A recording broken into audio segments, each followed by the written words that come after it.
Hello, this is Martin Gore from Depeche Mode. Hi, this is Dave Gahan from Depeche Mode, and you are listening to My Nerd World. And it's Depeche Mode, the podcast, with your host, Jon Justice.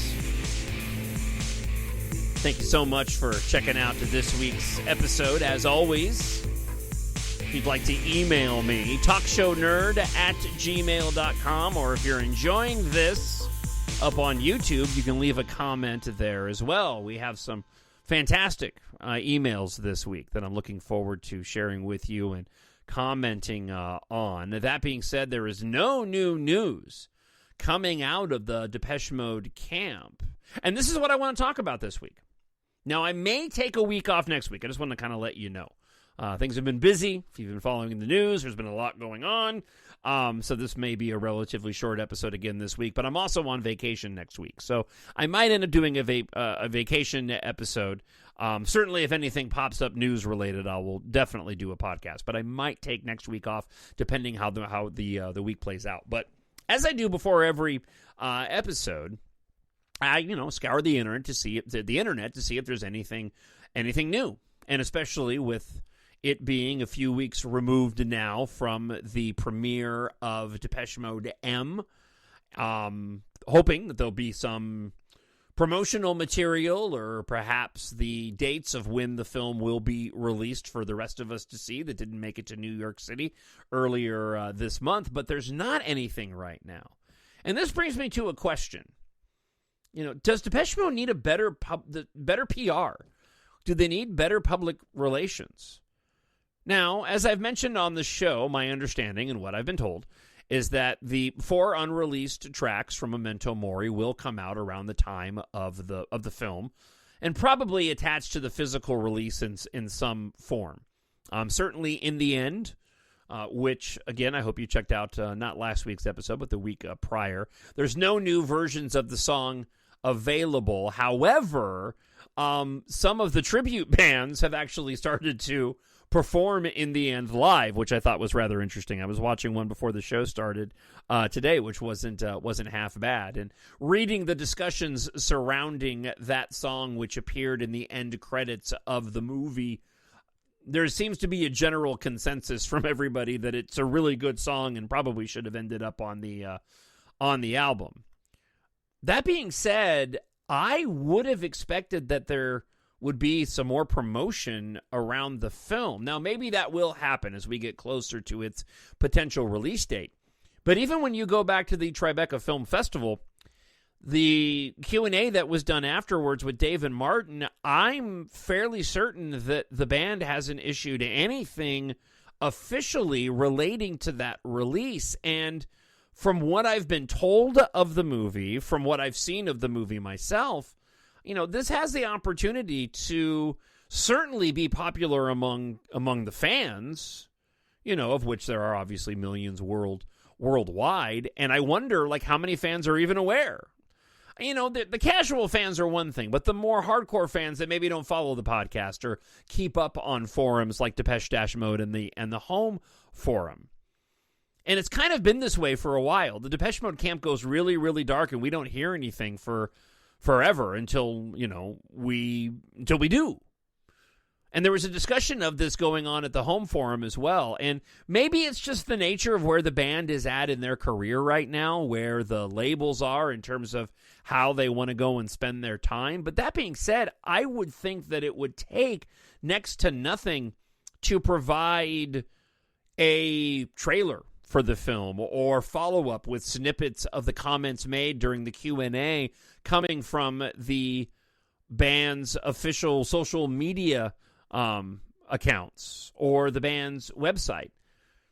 It feels like it's a completely missed opportunity, and it seems to be somewhat par for the course relating to the latter part of their career. And again, it probably has to do with financial constraints, but I could go and put together something based off of the, HD quality footage from the Q&A after the film. So I hope that the band and the label, whoever is pushing this, I hope that they're looking for some level of success in this film, because from what I've seen, this could be popular, and certainly and absolutely popular among the fans of the band. But in order to, tap into that popularity, they're going to need to let everybody know en masse about it. And maybe I'm jumping the gun here on June 25th when I'm recording this podcast, complaining that they didn't do any promotion. But I think they should have at least done some promotion around the Tribeca Film Festival, giving us the date of when it's officially going to be released and what else will come along with it. I just find it very interesting that there seems to be no PR around the band, and I really wish that there was. I think we all agree we want to see the band continue to be successful and ultimately make more music. But in order for that to happen, I just wonder, how much inspiration there needs to be to the band themselves, to Dave and Martin, to understand, listen, the fans really, really, really, really want this. So again, I don't mean to be overly negative about it. That's not my intent as I was heading into the podcast this week. Like I said, I was reading the forum and a lot of people commenting, looking back post on Memento Mori, an album that I still absolutely love, and I maintain the thoughts that I have when it was first released. I maintain those thoughts now, and that is, it is wholly on its own a very unique album while still being distinctly Depeche Mode. And I almost feel like something very similar is going to happen with Depeche Mode M. I just hope that we end up getting, some good promotion out of it. And right now, it just seems as if whoever is in charge of PR, or if there is somebody in charge of PR, they just seem to be, asleep at the wheel. And maybe that'll change here in the next coming months as we get closer to its release date. So any thoughts that you have, drop me an email, talkshownerd@gmail.com. Or leave a comment, again, up on YouTube.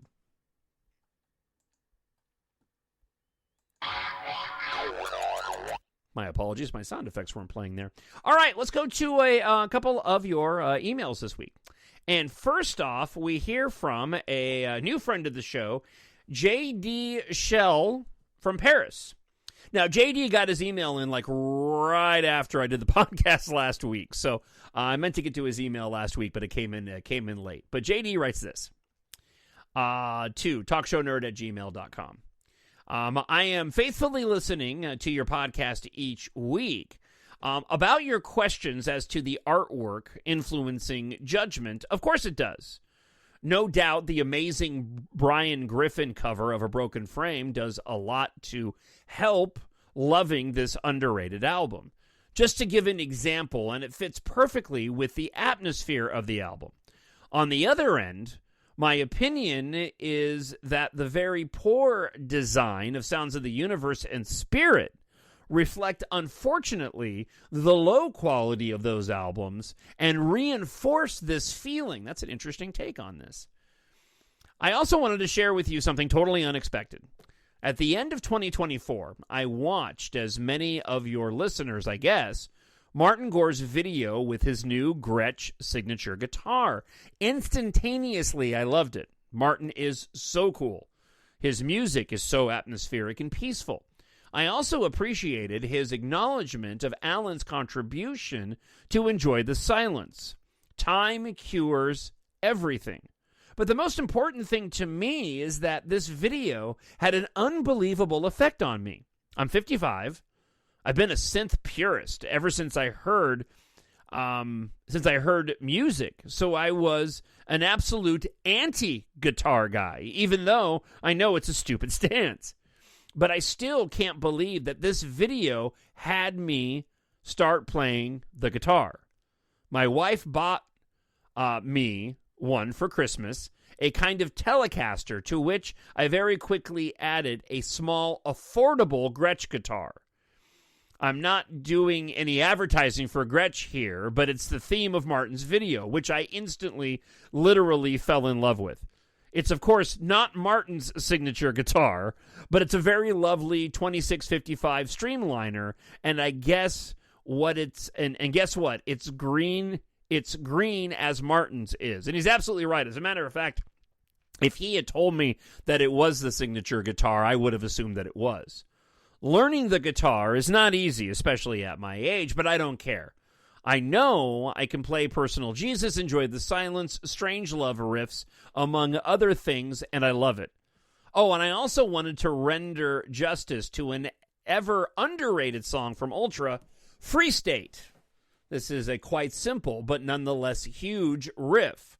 I love that song and do not understand the scorn that surrounds it. I don't scorn Free State. It's just not a song that I ever gravitated towards. But you know what? I'm going to continue to give it further listens to see if it finally sinks in for me.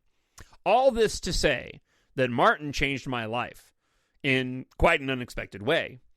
Well, that's another side of DM magic. Thanks for your dedication to DM, and the best to you and your family, J.D. Schnell. Hope I said that right. Shell from Paris. Thank you so much, J.D. Thank you for the photographs as well. It looks fantastic. You did something that I've often thought about doing, not just learning to play guitar to learn the riffs, but also to go and play piano or keyboard. And it's just something that I've never done. All right, next up, we're here from friend of the show, Jon, who writes this. The album 101 occupies a special place in my DM history.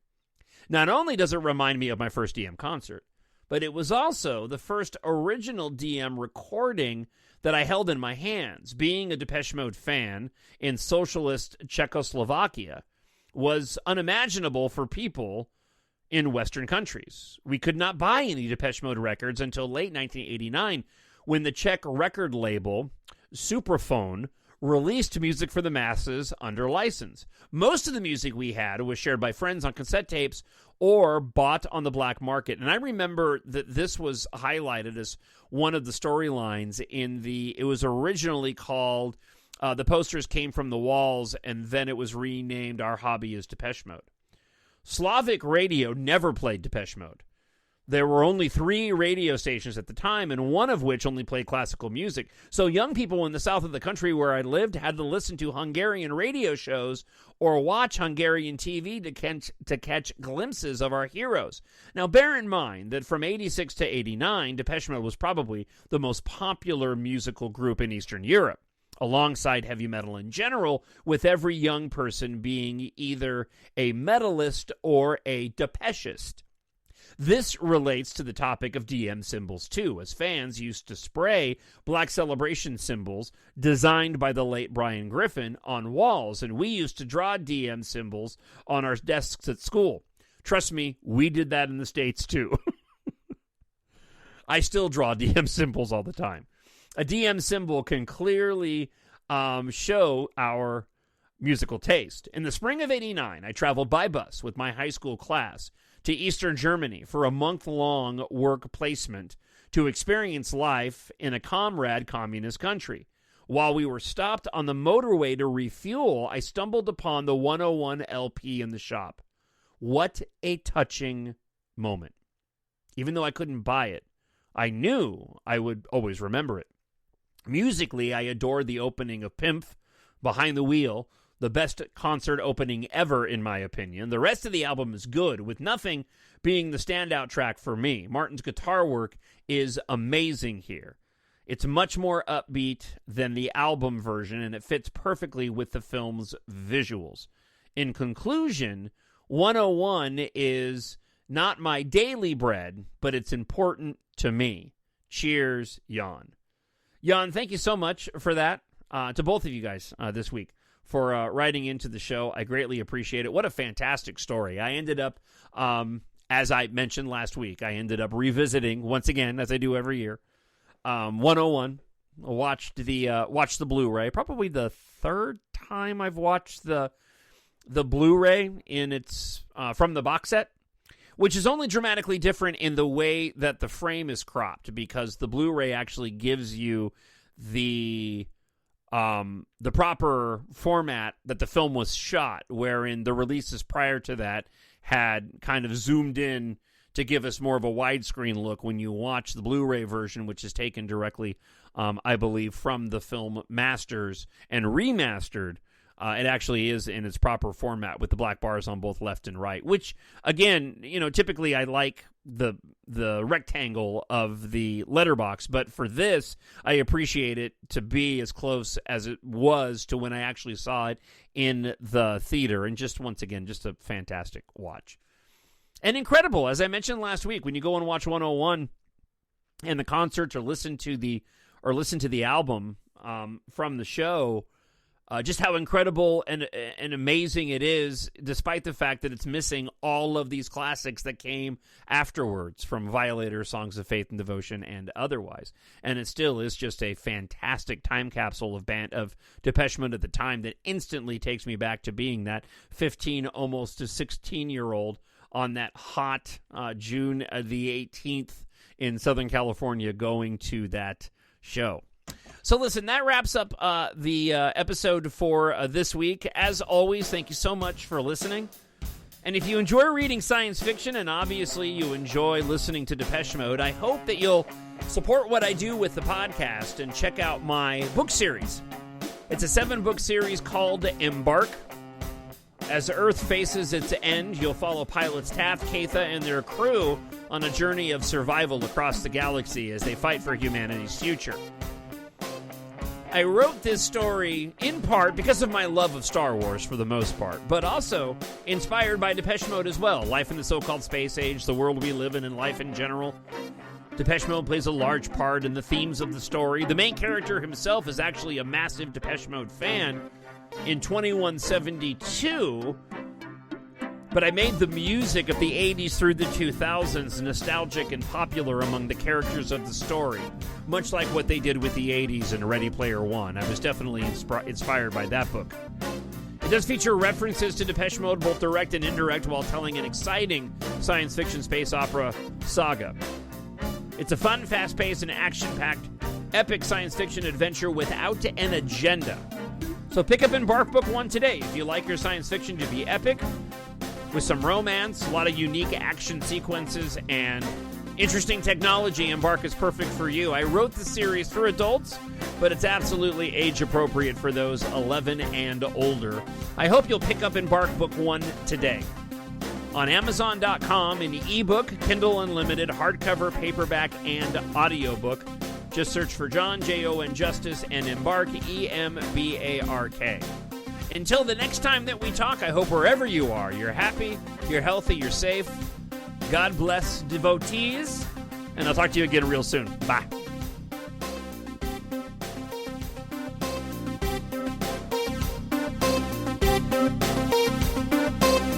Hello, this is Martin Gore from Depeche Mode. Hi, this is Gahan from Depeche Mode, and you are listening to Depeche Mode, the podcast.